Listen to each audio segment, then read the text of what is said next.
What's up, everybody? Mike Reeder here, SRA Podcast, another episode. It's late November 2022. Hope you all had a good Thanksgiving.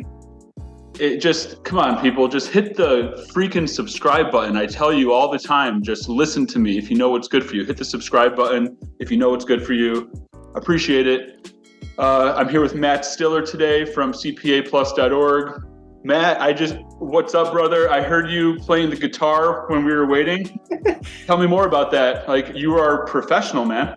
I don't know about professional, but it is, I'd say, a passion because, man, it hits the soul in a way. It just like, it helps soothe all the difficulties and things in life. I love playing drums is my favorite. And then I picked up guitar off and on for the last 10 years and a lot more serious in the last year and a half. And it's a blast. I love playing. And whenever you come together with another musician, nothing planned, and you just start playing and you just figure out the synergies, that's one of the best feelings out there.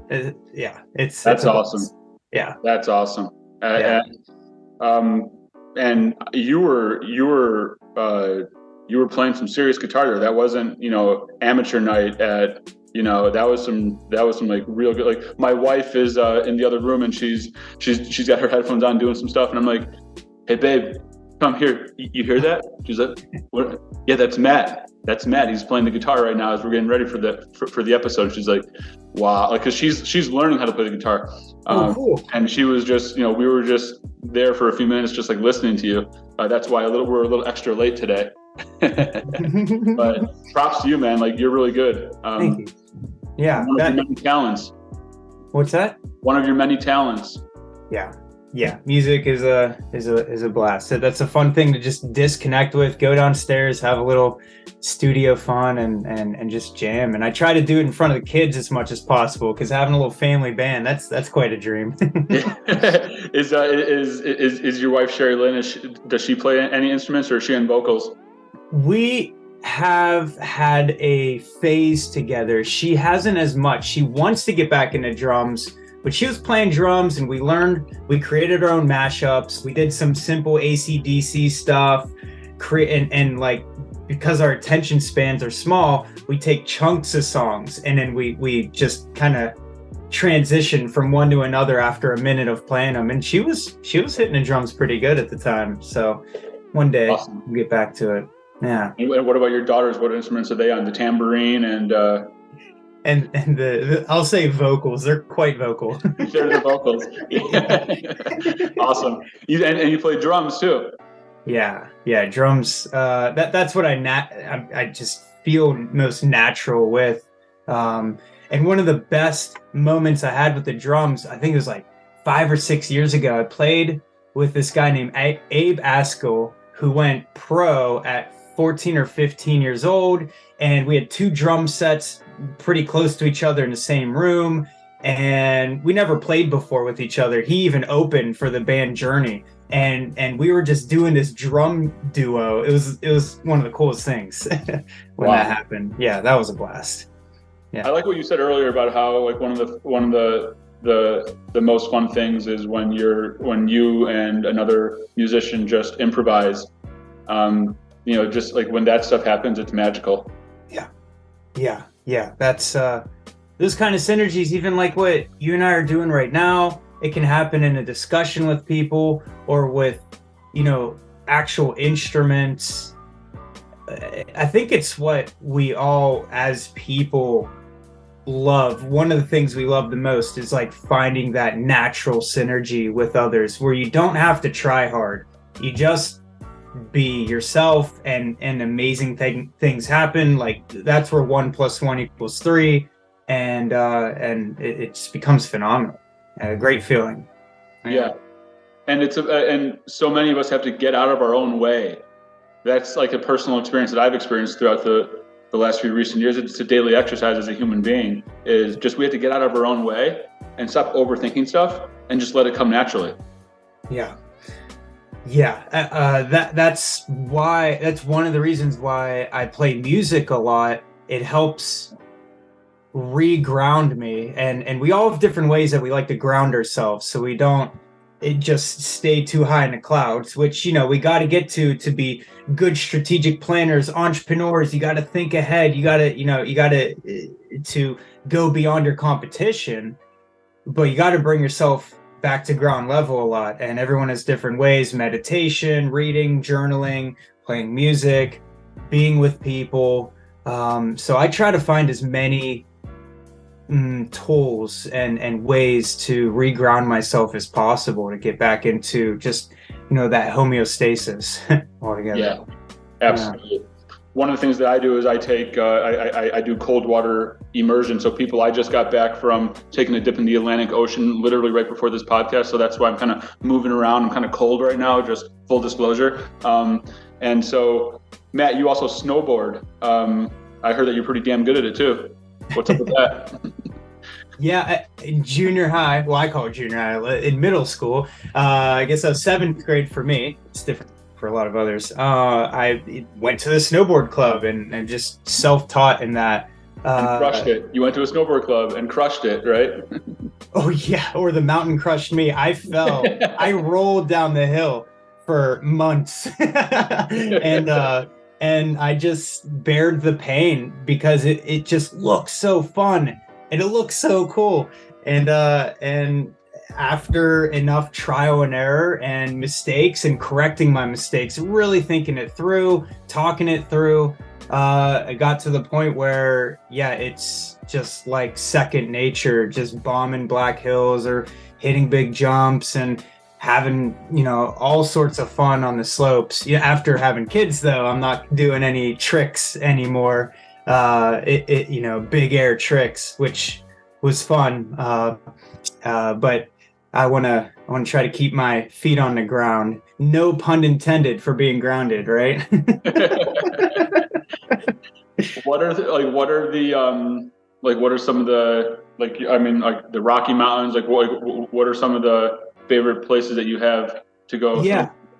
Well, the homiest mountain to me is a tiny one, only like a 750-foot vertical drop here near Pittsburgh, Pennsylvania, Seven Springs. They're known for their parks. And so it's homey. It's where I grew up. And then I moved out west to Lake Tahoe, Nevada, on North Lake Tahoe. And I think there's about 10 plus ski resorts within an hour drive there. And the mountain range is in Lake Tahoe. Those aren't the Rockies. Those are the Sierras. Yeah, Rockies are through Lake Colorado and all through there. So the Sierras, that go through Tahoe, they get massive. I mean, in Heavenly, if you take a certain trail, one of the trails in Heavenly Ski Resort's 5 miles long. It's nuts. And you'll find 2 mile long trails all over the ski resorts around there. So I went out west with my girlfriend at the time. She's my wife now, and we're going to college too. And I became a snowboard instructor. And we just explored all these different ski resorts, and it was like a journey. You have to take a backpack and a lunch and a break halfway down some of the runs. Sometimes it's a lot of work, but a ton of fun. Because it's like disguising a really good workout for you too, which is real healthy. So mixing in the adventure makes it a blast. Absolutely. Yeah. So what's your whole take on skiing? Do you ski and snowboard, or only snowboard? Did you try skiing and you prefer snowboarding? What's like that? Yeah, I haven't tried skiing, although it is said it's way easier to start skiing and harder to master skiing, and it's harder to start snowboarding and easier to master snowboarding. I haven't skied, and I said every year for many years, I'm going to try skiing because I like changing it up. Not that I'll ever stop snowboarding, but I like this, play with my balance and test myself. I think I haven't ever skied because I'm so used to snowboarding, and it's a big deal to get all your snowboard equipment and, the price of getting on the slopes, and then, and I'm just used to snowboarding. So I haven't tried skiing, not against trying it. But I figured that's going to come in my later years in life because it's easier on the knees.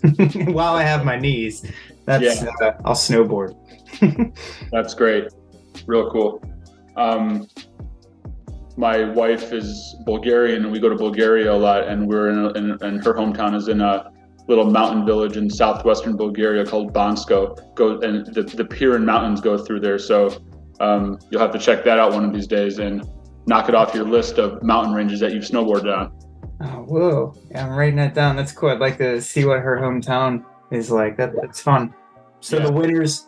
Do you get a lot of snow out there? It's just like, or just enough to get a ski resort going, or do you get bombed? A lot of snow. I mean, probably not as much as other mountain ranges, but I don't think they do any of that fake snow stuff. So they get enough snow to, and they built a ski resort.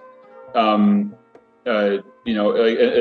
ski resort has been developing over the last 20, 30 years, really the last like 10, 15 years. And so her small town is getting bigger and bigger each year, it seems like, because they keep building more hotels and stuff.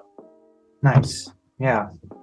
That's fun. So I know you haven't really snowboarded. Has Mimi skied or snowboarded? No. Yeah. You'd think that I would with all the times that we go there, but we haven't. So one of these days, man, we have to, and just like you say, like one of these days you're going to ski, one of these days I'm going to ski or snowboard. I just haven't gotten around to it, but I really want to. We live in Maine now. And so we've got, Acadia National Park is like an hour and a half away. So that's a bit, Sugarloaf is like a popular mountain here. And so, I mean, we're close to Vermont, so there's lots of good places up around here. So I'm running out of excuses. I got to just do it one of these days, I guess I'm too busy, but it's a big thing. And now you got a little girl. So that's a whole nother, it's a whole nother thing. Yeah. So awesome, man. I mean, so CPA Plus or CPAplus.org, is that the official term, CPAplus.org, or is it just CPA Plus Organization? CPA Plus Organization. Official, yeah. Okay, so what's that all about? Tell the audience. CPA Plus Organization evolved from, let's say, a 20 to 25 year project that was founded by my father, Ron Stiller, to really help accounting professionals, small firms and accounting professionals, to come together, exchange best practices, and discover unique ways of business development without having to spend tons of money to do it. There's a lot of coaching and consulting programs out there that you have a really big upfront fee, and then you get to dig into the stuff.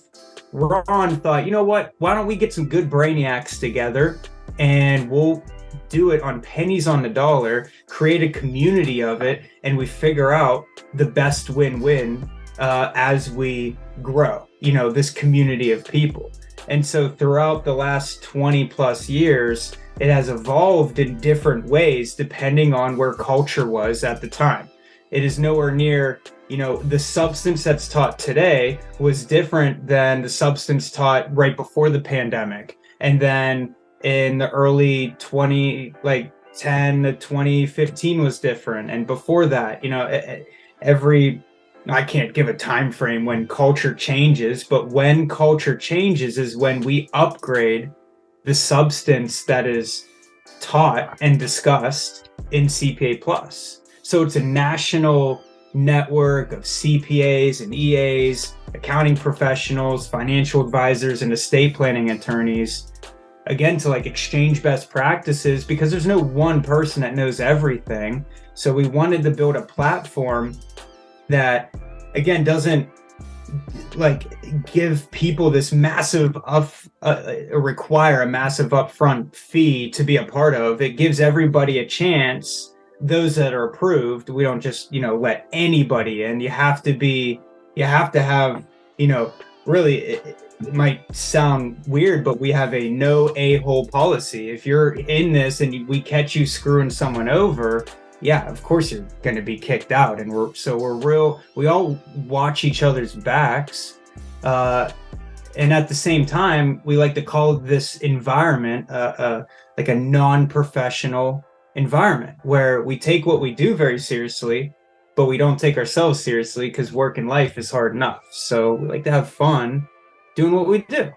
Like playing drums and guitar and going snowboarding and it's like, because like that's why we live, spending time with family. Yeah. Well, speaking of that, spending time with family is huge. And so for CPAs and EAs, or all accounting professionals, year after year, tax season after tax season, a lot of them get sucked on the hamster wheel of 100, 110, 120 hour plus work weeks, and they don't get to be with their families. And fast forward to today, with technology and how things are, you can do more things remotely. You can leverage and outsource in ways that are healthy, that match the culture of how you want to do things, and get your life back. But a lot of people, there's so many accounting professionals that are still stuck on that hamster wheel. At the same time, it's a really tough challenge to get off because, I mean, you're a CPA, you know this, you have the most credibility of all professionals out there. Everybody needs their taxes done. Everybody needs some form of accounting and taxes done. So you're not a salesperson though.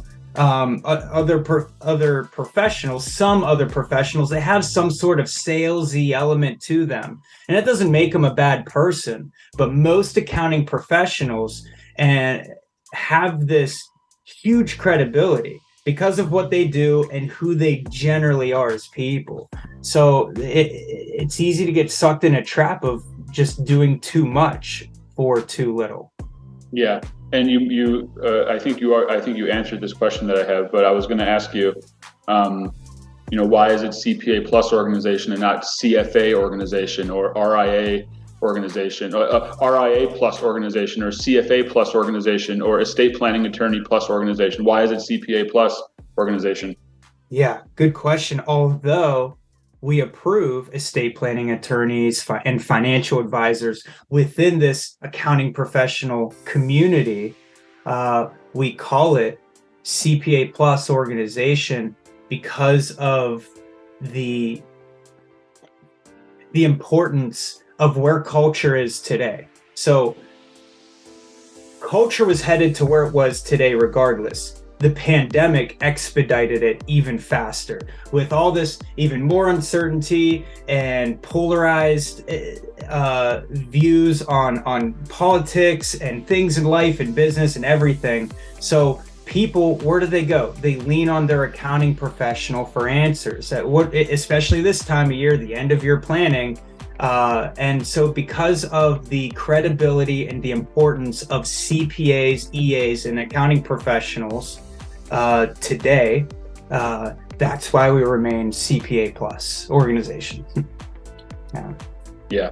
I mean, I've known you for almost a year now, and your organization has really helped me see the light in a lot of ways as a CPA for all the things that you're saying. And it's that plus in CPA plus organization that has really helped me improve everything, all aspects of my firm, and not only to provide more value to clients, both existing and new, but also to give me my life back, because people, I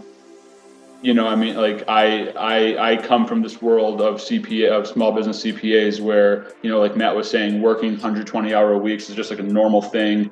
Grinding, buried under a pile of tax returns January through April is a nightmare. And then mini tax season from like late August through October 15th, nightmare.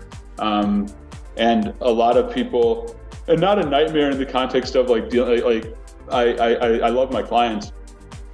It's just that there's only so much that one person can do. There's only so much that a small business can do. And CPAs are notorious for being great, for being technicians now. So I'm going into like Michael Gerber, E-Myth Revisited here. Great book, everyone. And you know that I've mentioned it numerous times on previous episodes of the SRA podcast. But a lot of people, a lot of CPAs, struggle with scaling. They struggle with training others. They struggle with really like a lot of small business CPAs out there, like they don't own CPA firms. Like they don't own a business. They own a job. And it's not just CPAs. It's lots of small business owners out there, really, and that's what eMyth is all about. And it's and CPAs, you know, we have a bad habit of like we fall into this trap where we just like monetize the compliance service, like filing the tax return, doing some bookkeeping, and then like a lot of advice throughout the year with clients and the dialogue is being given away for free. And it's a lose-lose situation for the CPA and the client. It's a lose situation for the CPA because he or she, they are not billing for everything that they should be. And it's a lose for the client because the client is getting this, you know, off the cuff answer that's taking, you know, like they call the CPA, they ask a substantive question, trying to get that 2-second answer, and the CPA tries to adjust to that and gives them that 2-second answer when really they need much more. And so, you know, all the teachings, Matt, that you and Ron and your company have provided me has really benefited me. So I thank you, and the industry thanks you for what you're doing because it's needed. Yeah, I think one of the bigger mistakes the other organizations that attempt to help CPAs out make is that they try to just do some sort of plug and play approach for accounting firms to just provide more value for the clients, just provide more value, you make more money, and then you'll figure out how to live a better life, right? Because you're making more money. That's all there is to it, right? And you know, it might not be bad what they're teaching CPAs to help their clients. It's just not what's best for accounting firms or these people that are in the middle of that struggle that you're talking about. And so what we focus on, what we like to do here at CPA Plus, we take a massive step back to get to know each individual firm that is taking this seriously, and see what matters most to them, and then constantly reprioritize to what is more important. Maybe it is making more money so you can afford leveraging your business and whatever comes first, and then something happens to you in your life. Well, we're gonna change direction into taking care of a whole nother part of your business and put this other project on hold because there's something else that's more important. It's not just, again, what I think most other organizations that, you know, helping CPAs make more money, what they do, it's just throwing in more services. Let's just expand, you know, let's build, you know, you can build AUM, you can get more insurance, you know, just plug it in and share revenue. Here's how to kind of position it to your clients, sort of. And so it's just, you know, we don't do that.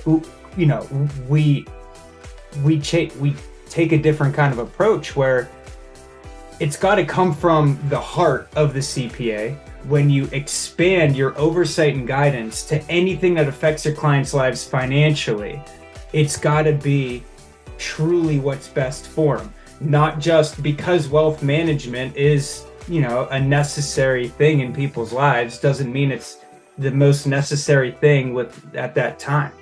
And so it is a very special dance, you know, I guess I can put it, when improving the day-to-day struggles of your practice. Yeah. And it's easier said than done, people. I mean, yeah, you're right, Matt. There are a lot of other service providers out there that just try to latch on to the CPA so they can sell shit to people through the CPA. And they latch on to the CPA because the CPA has the reputation and culture as the client's most trusted advisor, and that's true for the reasons that you mentioned previously. And so, but like in that context, those service providers that are latching onto the CPA, they're really just, you know, they're not, you know, like they don't know they're doing it. Maybe they do and they don't care. But like what that, what those, you know, because actions speak louder than words, right? So like what those actions are is just like, hey, listen, we need you to help us like push our product, you know, and it's like and then the CPA is like now and CPA and like, you know, we both hate the word like selling, sales and stuff. And like the term sales has a real bad reputation on the street, like, you know, because people are automatically skeptical. Like once people feel like they're being that someone's trying to sell them on anything, then they instantly become skeptical. And so, yeah, I mean, we're not going to name names, but there are other firms out there, vendors that try to, like you said, to CPAs to make more money,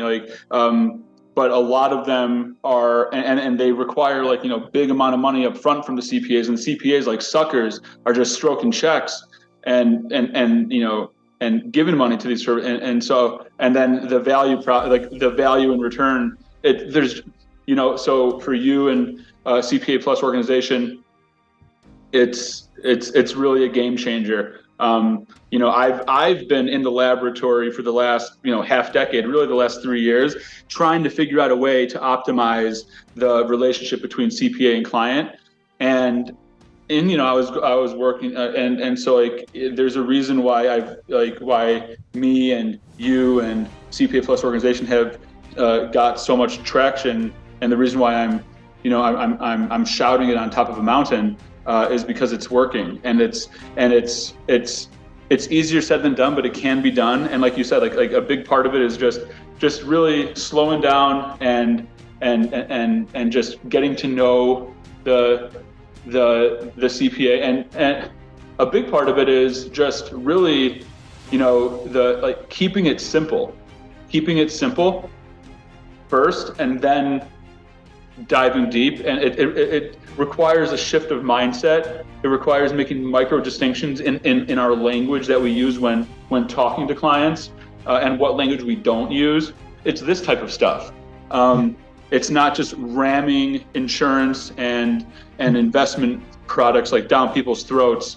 And like that stuff is enticing because you got CPAs over here that are in pain, right? We're in pain. My peers across the country are in pain because they're bogged down. They're bogged down with so much work, and they're not making as much money as they think that they should, that they know they should. They just don't know how. And then here comes this shining object here it's really attractive to, like, it's really impulsive to make more money, sign up for it, right? Exactly. And then but it's easier said than done. So yeah, man, it's fascinating stuff.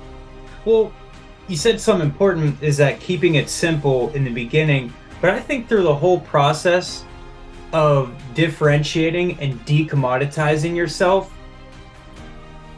understanding it is simple. How to crush your competition today in today's culture, what it takes is simple. The application of it is tough because it just like anything, the three things that are certain in life is pain, uncertainty, and hard work. So everyone has to work hard no matter what. So if you're going to work hard, you might as well work hard and do the best you absolutely can, or the best thing for yourself. And so either you pay a lot of money for this shiny object that says you'll make a lot of money when you do this or go through this, and then you feel good for a few days, maybe a week or two, honeymoon stage gone. What do you do now? Or you can plug into what truly can differentiate you, what truly can decommoditize you, and take your time in prioritizing and reprioritizing what that is. I'm holding back from like little items of that. I don't mind talking about, what I'm seeing work and what I'm seeing not work for those out there right now. But like you said, it's not as complicated as people make it. It's hard because it's new. We're in a whole new day and age yet again. Another new normal is here yet again. And it's just, what do I do? And most professionals, they just work harder and grind faster. More clients equals more revenue, but that also means less of a life. So there's a way to get more revenue, more and a better life without it taking more time. Right. That's for sure. Yeah. And to all of you to all the clients out there, we love you. and I say this with integrity and respect. What do you want out of your relationship with your CPA? Do you want that transactional relationship, just file my taxes and just, send me an invoice and then I'll see you next tax season. And if I have something pop up throughout the year, I'll reach out to you, CPA. I don't need you to, blow up my phone like every week or every month or every quarter. If that's what you want, then great. But if you want more than that, then we've got a solution for you. But we don't work for free. But the stuff that we're going to provide you is going to be really powerful, really impactful in more ways than one. And so just be, because there is a part of the market that wants the former. Just, hey, listen, file my taxes.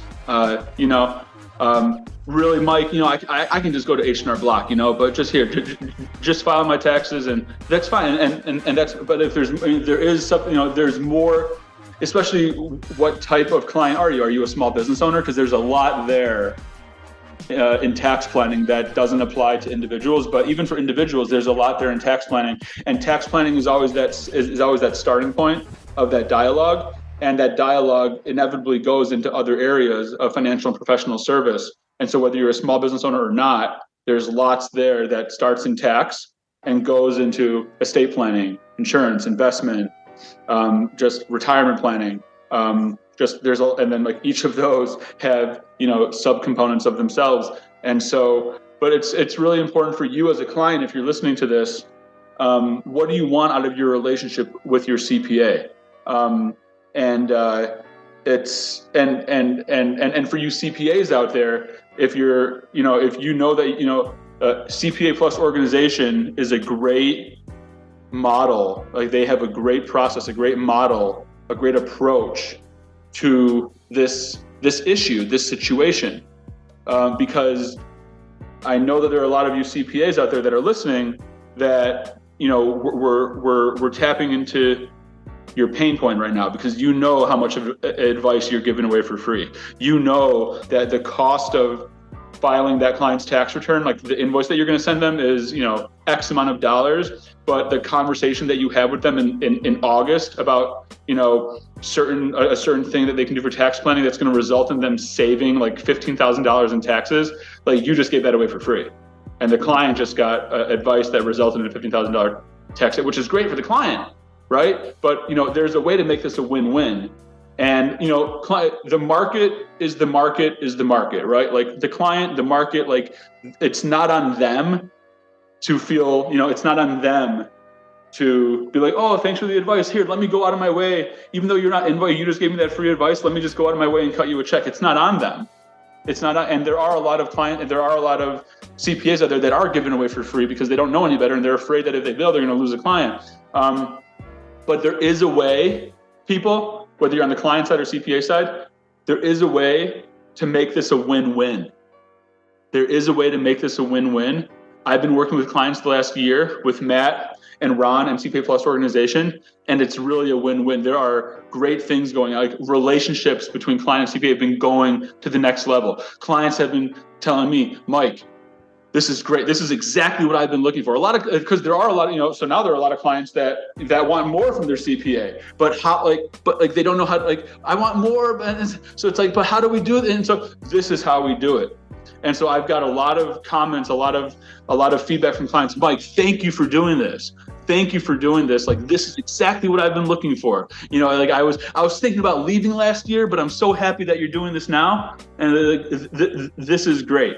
And so, what this is telling me, what this is telling us CPAs out there, let's listen to what the market is telling us. The market is hungry for a next level style, a more deep dive relationship, a more intimate relationship with their CPA.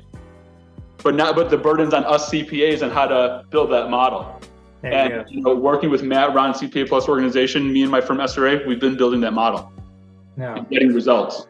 So if you're watching this and you are a client of a CPA or an EA or accounting professional, one thing I'd recommend in screening if they are a good fit for you is how are they doing at coordinating with all the professionals that are affiliated with your finances and making sure everything is within sync of each other.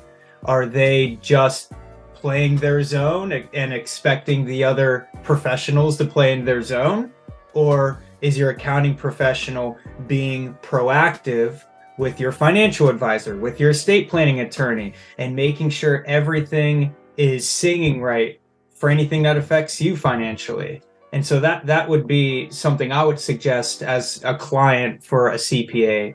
And then on the flip side, like you're saying here, Mike, like you can't do all this extra work for free, because if you don't feed the soldiers, they're then everyone's going to slay everyone. The soldiers need to eat too, so they can maintain a strong community. And so the soldiers, the CPAs or accounting professionals, getting creative in how you customize your engagement and how you charge for your engagements, that's the game changer there. And there's no one formula. There's no, okay, always do this much a month or always charge this for that. No, what you want to do is, like, there's different screens or different ways to think through it. Like, do you even want that person as a client? What can they afford, and what are you really doing for them? And there's a handful of other things too to look out for, to make sure you're looking out for yourself, and like you said, Mike, that it is a true win-win. And so I think it is really important to not look at your CPA, going back to the client's perspective, just looking at them as some transactional person that just gets tax preparation done. If they are doing good tax planning, that's going to save you tons of money, meaning more money in your pocket, therefore costing more because it took more work to do it. And I know a lot of people out there just like, they're so like iffy on that model. But it all takes the right kind of positioning and synergy, and of course the right communication with each other, and making sure that there's a good fit overall. So that's, yeah. Thank you, Matt. Yeah. There's a lot of stuff that goes into preparing taxes, and H&R Block and Intuit TurboTax, they only go so deep. And if your tax return is a W-2 and some charitable donations, then okay. There's more in the dialogue throughout the year between CPA and client in that context that can lead to other things. Maybe you want to invest in a piece of real estate, and then that's like out of the realm of whoever you're meeting at H&R Block. But then even if you have that, like W-2 and some charitable donations, but then you've got like a 1099 brokerage from your investment account, and you have like stock options in there. There are lots of times where that 1099 composite form doesn't show the basis of the stock option exercise. Yeah. And I don't want to make a blanket statement, but I guarantee a lot of the people at H&R Block are not even going to know. They're just going to look at the 1099 composite, see the proceeds. The basis shows nothing because they don't know, like they just take it at face value, and you just paid capital gains on all of these proceeds when really you shouldn't pay any capital gains, because they exercised the options, and then once they got the stock, they sold it on the same day. So there's a wash on the capital loss, and they were taxed on the earnings it's just like so just be careful, be careful, know that there's a lot of stuff that goes into tax preparation and tax planning. But then it goes beyond that as well. There's lots of things that being adults, like being a parent, being a spouse, being an adult on planet Earth in today's world, it comes with a lot of responsibility. Yeah. And so it's nice to have a team of advisors that you can lean on to just have conversations with them and all, like everything that's in the context of tax planning and financial management and oversight. And if you're a business owner, small business ownership, business consulting, there's so much there. Don't do it by yourself, because you're leaving lots of, not only are you leaving money on the table in some way, shape, or form, but you're also just going to be in chaos as opposed to order and control.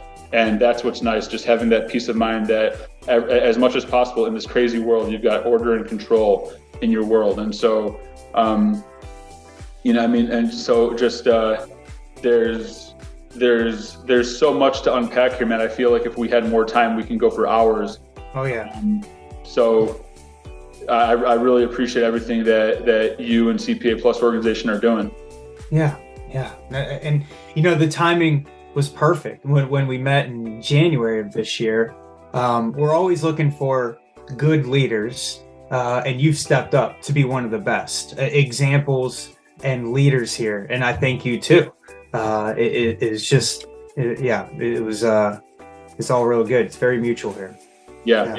Thank you, Matt. And like you said, 1 + 1 = 3. And a lot of it is just getting the right people together, and magic can happen.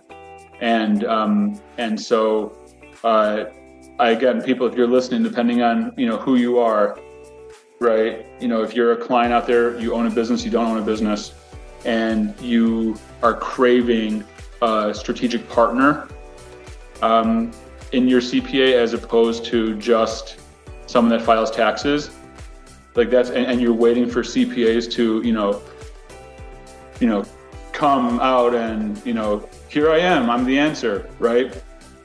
What I'm doing with my firm SRA with CPA Plus organization, we are the answer. Like that, we've got it going. And I'm not talking about clients that, if you're a multi-billion-dollar corporation, I'm not your guy, right? I'm talking to Main Street. I'm talking to small businesses out there.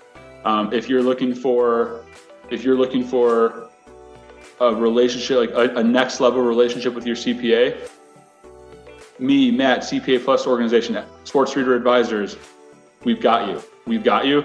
And the way that we'll work with you in professional service agreements, the way that we'll really, not only just be your CPA, but really in substance, we serve as your family business manager and everything that goes into that. We're here. And we know that you got a lot on your plate, and we're here to help. Are we going to file your taxes and do a great job of it? Of course. Are we going to help with bookkeeping and do a great job of it? Of course. But there's so much more in tax and strategic tax planning, and then coordinating everything else that's going on in your world in the context of investment, retirement planning, insurance, estate planning, and think of me as your point guard, as your linchpin advisor to coordinate all that stuff, in addition to doing the accounting and tax stuff that you would expect. And if you're a CPA out there, Matt, how can CPAs get a hold of you? They wanna model their practice like this as well. They're hearing all of the positive feedback that I have from what working with you and Ron and CPA Plus organization has done for me and my firm. If other CPAs are out there, how can they get a hold of you? Yeah. The best starting point is going to cpaplus.org. That's where you can see a little more about this to see if this is even a fit for you as a starting point. And then you just continue on with finding the best membership option for you. The baseline one is free. It's just to get into the community and see what's going on. And you can tap into me, Ron, other members of the network to see if this is even for you, a fit, and all that. And then there's other options depending on how much you want to integrate within this overall. So best starting point, cpaplus.org, and the rest will kind of take care of itself from there. Yeah, absolutely. Thank you, Matt. And to all my other accounting and tax professionals out there, CPAs, enrolled agents, let's come together and work together. There's lots that we can do in collaboration with one another. We're not competitors. I think that we all can relate that it's not easy to find good tax and accounting professionals out there to help at your firm. And so there's power in joining in. I'm not saying like a merger and acquisition, but on a vendor client relationship, a subcontractor relationship, a 1099 relationship between CPA firms. I've got a great relationship with another CPA firm. that does all the international stuff for my clients, and it's a win-win situation. Clients, because there's lots of stuff there on all things international, and so we all, not only can Matt and Ron and CPA Plus Organization help you take your CPA from to the next level, really take you from to the next level, not just sell you on some stuff, get your money, and then give you some half-assed, deliverable. They really, their approach is second to none. But beyond that, it's gosh, I forgot what I was going to say. I was just like there. It's let's work together, right? If there may be some things that my firm can do that your firm is lacking on. Maybe I've got some extra tax return preparers that are looking for work during off season, and you've got these returns, but you don't know who to get them done. Maybe you've got this, or maybe you've got like a niche in crypto, and I've got a client that got crypto. It's like that's another part of this. There's joint work. There's lots of joint work potential between CPA firms, and so not only let's improve our own respective firms, but also let's figure out ways that we can work together. Yeah. It takes collaboration to the next level of mutualism. Everyone out there is saying collaboration, and it was almost diluted because it was overused now. And now you don't know if like someone says I collaborate well with others, if they're just trying to just sneak in their products with you or not. True mutualism is what makes this a lot more fun, a lot more of a win-win. And Mike, you've been doing phenomenal at it. So thank you for that. Thank you, Matt. The feeling's mutual. Can you take us out with like a 1 minute of like some strumming away on the guitar? All right, let's see what I can do. Just whatever. Just like, don't even think about it. Just, we're talking like a minute. Let's just do a little freestyle here. Take us out, man. Oh man, I wish I had some backtrack. I could do the blues and improvise with that. Let's see. Let's try this one. Oh, messing up. Messing up now. Live on camera. It's all good. Don't think about it. Just do it, Just let it flow.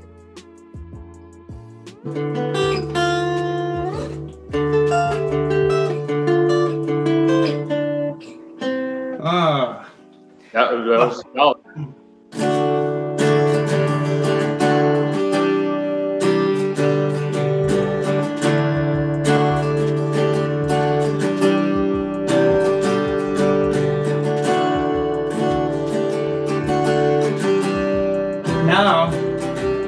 Now that shows me that I got a lot of work to do for when I'm on stage one day, far down the road. I got that whole stage fright thing. I could just rock it. You heard me earlier, right before this. I was doing. Oh yeah, you were. But that was like right there. You were flowing right there for that 15 seconds right there. So Matt, thank you, brother. Thank you to CPA Plus Organization. Thank you, Ron. Shout out to Ron Stiller. Shout out to Wendy St. Clair CPA Gardens. Shout out to Northern Creative. Shout out to all my clients out there. Shout out to the franchise industry. I mean, I can go on and on. Hey, but not most importantly, but specifically for the context of this Zoom, shout out to all you small business CPAs out there, all you small CPA firms trying to figure out a way to take your firm to the next level. Thank you for grinding out all those tax seasons. Thank you for being there for your clients. Continue to be there for your clients, and we're here to help you take that relationship between you and your clients to the next level. So all you CPA firms out there across the country, we see you, we hear you, what you say matters to us, and let's take this to the next level. So, all right, everyone. Matt, thank you so much. Have a great rest of the day. Talk to you soon. Bye, everyone. Bye, everyone. See you later.